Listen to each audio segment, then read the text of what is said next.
But let me tell you what the book is about from my perspective. First of all, it's about a trial.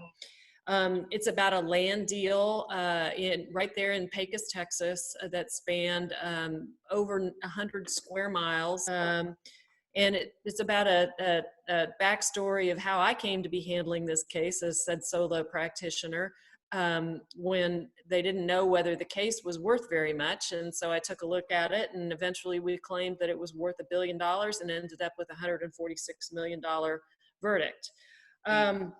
It's about 1,000 small details and how you have to weave those 1,000 small details together. And it's about what the reality is of trying a huge commercial case. It's also about an oil town, and I want to highlight the fact that Pecos was kind of a special place. It was at the time at the height of the oil boom, and it was overloaded really with workers and landmen and roustabouts and trucks and trucks and trucks and trucks. It was about the people of Pecos, because we got to know a lot of people there living in the county for 5 weeks. And it was about a particular courtroom, a particular judge, and a particular set of court staff.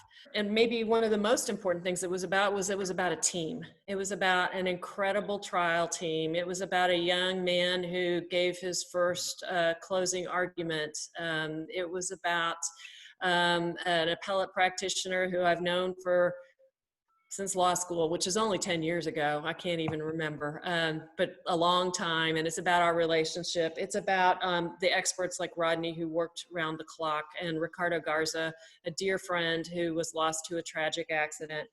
And then, of course, it was about a famous person named Boone Pickens, the man, the myth, the legend, corporate raider in his heyday in the 1980s. He was busy taking over companies and terrorizing Wall Street. And at the end of his life, at 88, he was seeking justice from 12 people in a small courtroom in a faraway, dusty place, coming to them for justice. It's about his reliance on me, a woman, as he's 88 years old and used to dealing with the silk stocking firms at on Wall Street.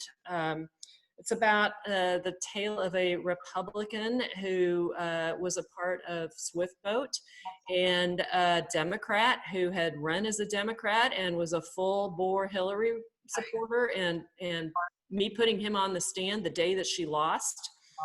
It was about fighting for him and him fighting for himself through the fourth quarter of his life, even at the cost of his own health, but because he so believed that he needed to stand up for what he thought was right, and to keep pressing through the end of every bit of life that he had left. And it's about a very human person who I came to know really well and really appreciate and consider a dear friend. So that's what the book's about.